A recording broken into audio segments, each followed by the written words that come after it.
힐링을 위해 피우는 3,000원짜리 인센스 스틱이 사실은 제2의 가습기 살균제일 수 있습니다.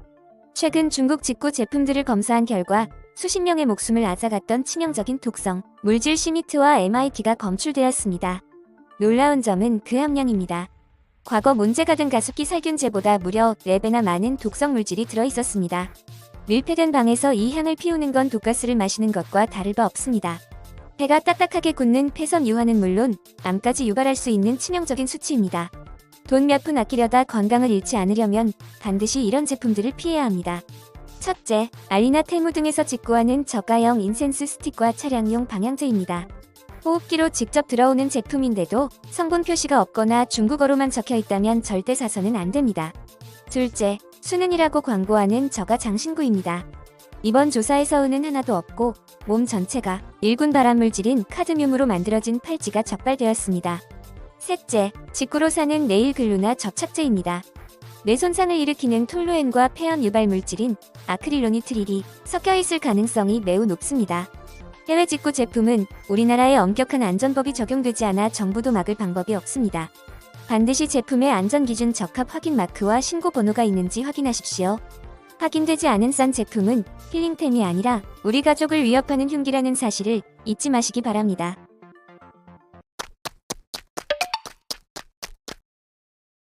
고등학생이 친 무모한 장난 하나가 본인의 인생을 통째로 뒤흔들어버릴 수준의 대가로 돌아왔습니다.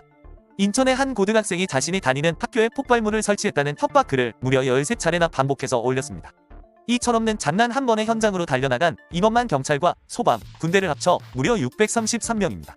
수백 명의 인력이 64시간 동안 현장을 뒤지며 사투를 벌이는 동안 이 학생은 뒤에서 무엇을 하고 있었을까요?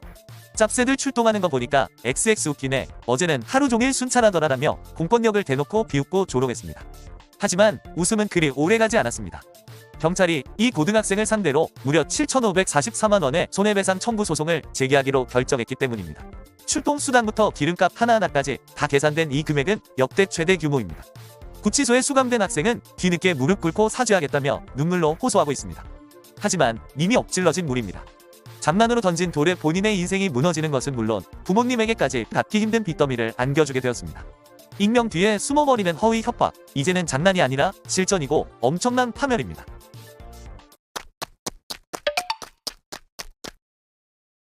JTBC가 2026 밀라노 코르티나 동계올림픽을 단독 중계합니다. 지상파 3사는 모두 빠졌습니다. 올림픽이 특정 종편 채널에서만 방송되는 초유의 상황입니다. 국민 스포츠 이벤트가 사실상 유료 접근 콘텐츠가 됐다는 비판이 나옵니다. 동계올림픽은 월드컵과 함께 대표적인 보편적 시청권 대상입니다. 누구나 어디서나 볼 수 있어야 한다는 사회적 합의가 있었습니다. 하지만 이번엔 다릅니다. JTBC를 볼 수 없는 가구, 고령층, 취약계층은 자연스럽게 배제됩니다. 국민 모두의 올림픽이 아니다라는 말이 나옵니다. 왜 이런 일이 벌어졌습니까?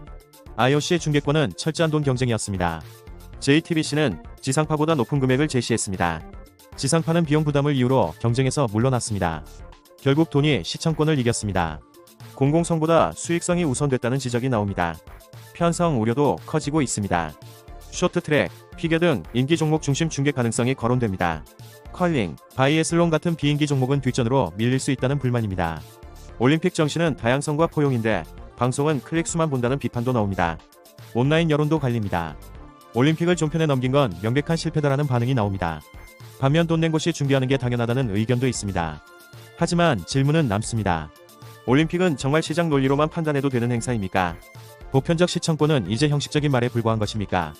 JTBC 동계올림픽 단독 중계 논란은 단순한 방송사 문제가 아니라 국민 스포츠를 누가 어떻게 소유하느냐의 문제로 번지고 있습니다.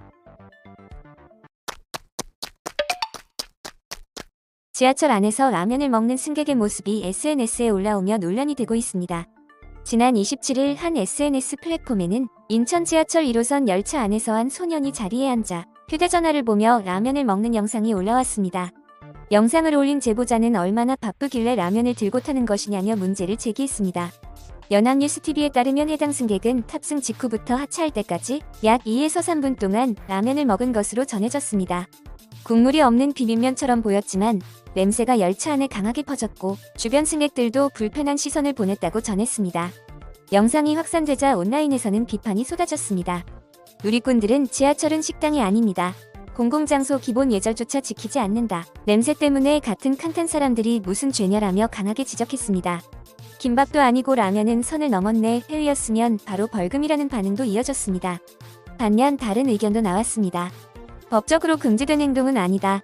학생이라 급한 사정이 있었을 수도 있다. 규정도 없는데 비난만 하는 건 과하다라는 중립적인 반응도 등장했습니다.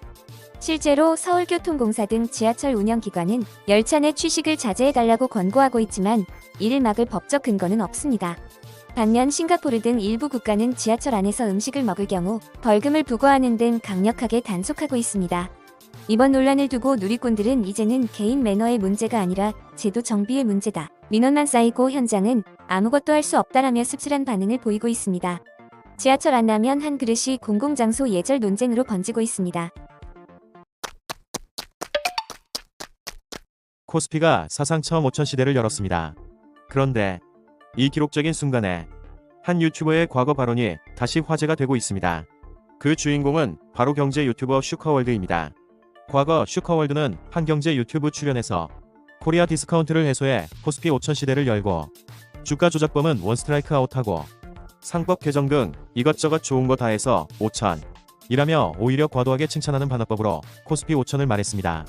그는 이어서 3천도 아니고 4천도 아니고 5천입니다. 지금부터 딱 100%만 오르면 됩니다. 라며 현실 가능성이 낮다고 비꼬듯 표현했습니다. 또 슈커월드는 당선되기 전까지는 꿈이 있으니까 라고 말하며 정치 공약처럼 들리는 코스피의 5천 목표를 꿈같은 공약으로 비틀었습니다. 이 발언들은 당시엔 큰 이슈가 아니었지만 이제 코스피가 진짜 5천을 넘어선 지금 댓글창이 완전히 달라졌습니다. 누리꾼들은 이렇게 반응합니다.